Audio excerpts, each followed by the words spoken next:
right, welcome back to the American Dream. I'm Alex. I'm Narit Koum, and we're right here at the Shear farm with Rob and Reece. And we're just so truly excited to be here. We get to meet amazing people, and this is the reason why we do this. Yes, this story is very inspirational, and we can't wait to share with you.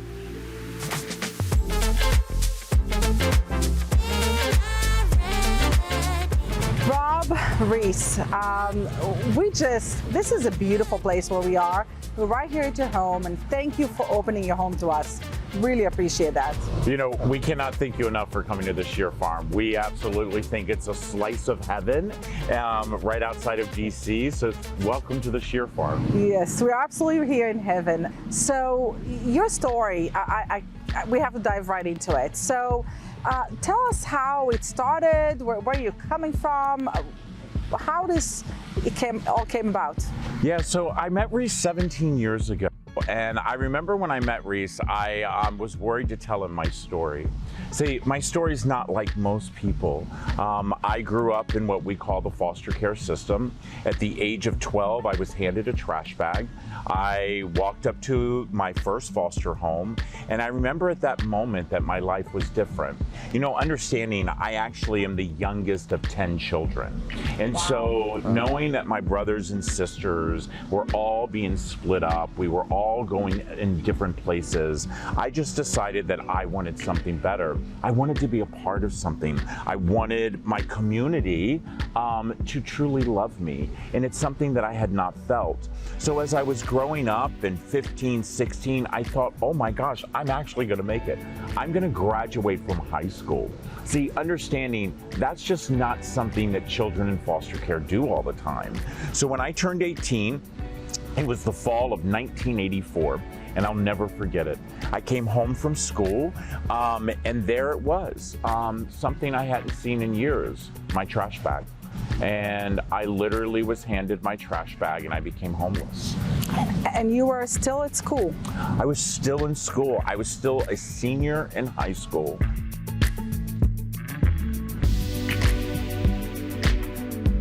Why were you handed a trash bag? Well, because what happened was the check was stopping. See, people don't realize that when children start to age out of the system, the foster parents stop receiving a check. So when my foster parents realized that they weren't going to be paid any longer, I couldn't live there any longer. And mind you, I thought they were my mom and dad. I had lived there for so many years that I thought they truly loved me. But instead, I felt like the money was more important. So I literally became homeless. And I remember those first couple of nights. I remember how scared I was, and that I was scared to tell anyone. But where did you go? So for the first couple of nights, I slept under a bridge, and then I finally went into school. And I hid my trash bag, and every day from that moment forward, I walked into school every single day. And I had a job making minimum wage, and back then it was $3.35 an hour. And the local taco place found out that I was the token homeless kid, and they would leave the outside bathroom door, so I would sleep there at night and spend the rest of my time in the public library.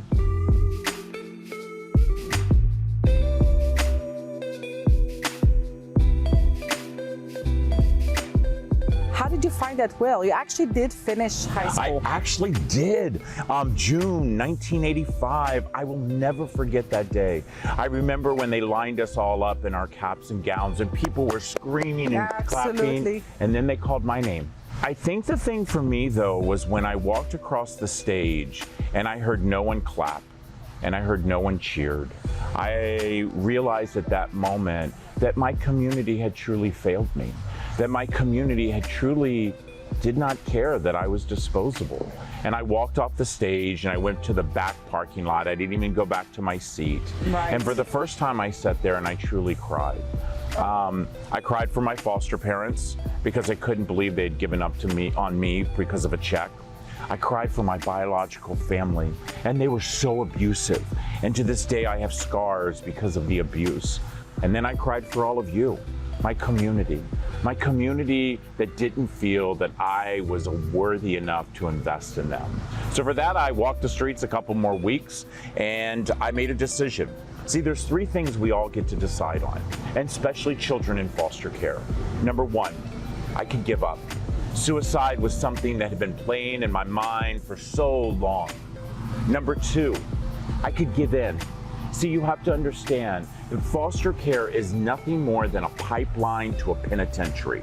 That I could break, a crime. My brothers and sisters were already fallen to the wayside. Teenage pregnancy, drug overdoses, drug addiction, incarceration, all of the things that we set children up in foster care.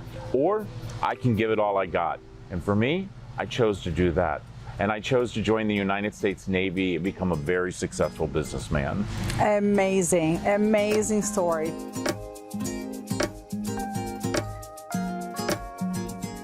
All right, so tell us a little bit about you two, and now you have 5 kids, a beautiful farm, goats, chicken, and I just want to know a little bit more on how this whole beautiful thing came about. Do you want to go ahead, or? Well, which part do you want? Yeah, so listen, so I'll take care of it. we knew that we wanted to be parents, okay? And we knew that we were going to adopt through foster care. Little did we know that when our children arrived, they would carry a trash bag. And I couldn't believe it after all of those years, okay? So the 438,000 children in our foster care system, we know that 90% of those children are handed a trash bag to start their journey. Just imagine how you would feel if you walked into one of your hotels and you had to carry a trash bag. How could we live in a country that says we change so much and we love children so much, but we still were getting a trash bag? So we decided, you know what? We wanted to make sure the DC kids got something better than a trash bag. So 13 years ago, as our children started to arrive, 6 months, 2, 2, and 4, Reece and I decided that we had to do something more than just, give our children love, and we wanted to show them what it is to give back to their community. So we started an organization called Comfort Cases. Yes, we did. We decided to kind of do a quick fundraiser by trying to or at least have as many backpacks brought to us with all kinds of things in it. And that was done down in front of Ben's Chili Bowl down on U Street. But that is what jumped this forward in us really realizing there was a true need out there that we needed to make a difference and a change. And then that's when we formed our charity to pack these comfort cases for children that were going into foster care.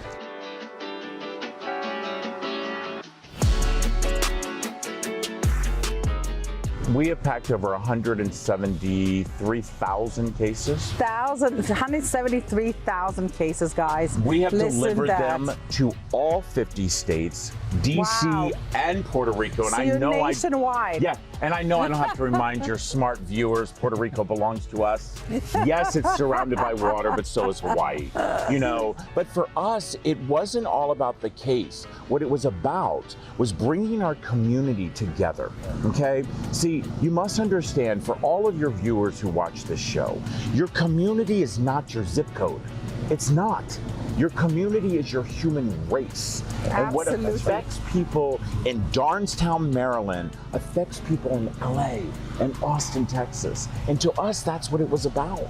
What are you guys putting on those cases, comfort cases? What's in it? So we really do think a lot about a child who's entering this system. So every child gets a brand new pair of pajamas, they get toiletry items, they get their own book, they get an activity, they get a stuffy, they get a blanket. We really want to make sure that on their very first night that they truly know that they're loved, and that they're loved by their community. They own something that's theirs, and they get the love.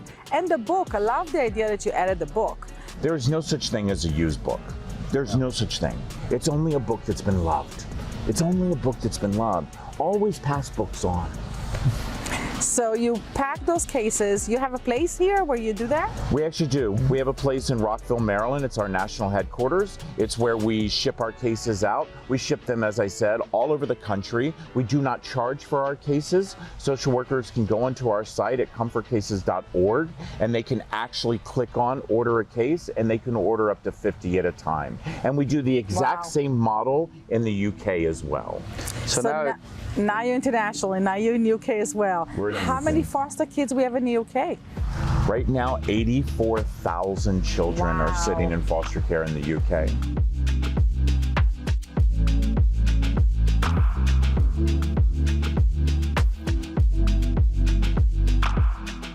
each comfort bag that you give, what is the cost for it?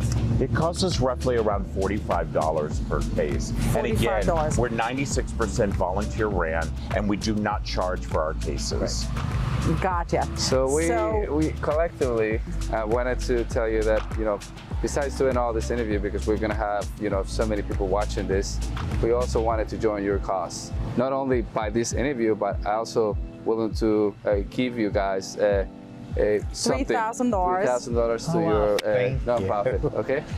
To support your nonprofit, and hopefully it's gonna support some kids. Oh, definitely. And we're gonna spread the word. And we have actually a community event next week, this coming weekend, for comfort cases, and we'll continue because you guys are amazing. Giving $3,000 is literally helping every child in foster care in our state of Maryland. But the thing that I need people to understand is not everybody can give money. But the one thing that you all can give is you can give time. It's the most valuable thing we have. We have a headquarters in Rockville, Maryland. You can go to our website. You can actually sign up to volunteer. 6 days a week we are open. Wow. And then do some other things. For some reason, as Americans, we all go and travel and we take the shampoo, the lotions, the conditioners, the bars of soap, and we stick them in a drawer at home. Bring them to comfort cases. We love them. Clean off your bookshelves. We love them. And by the way, the next time you want to go to that overpriced coffee shop, go to Target, buy a pair of pajamas, send it to comfort cases. Those are the things that will impact your community.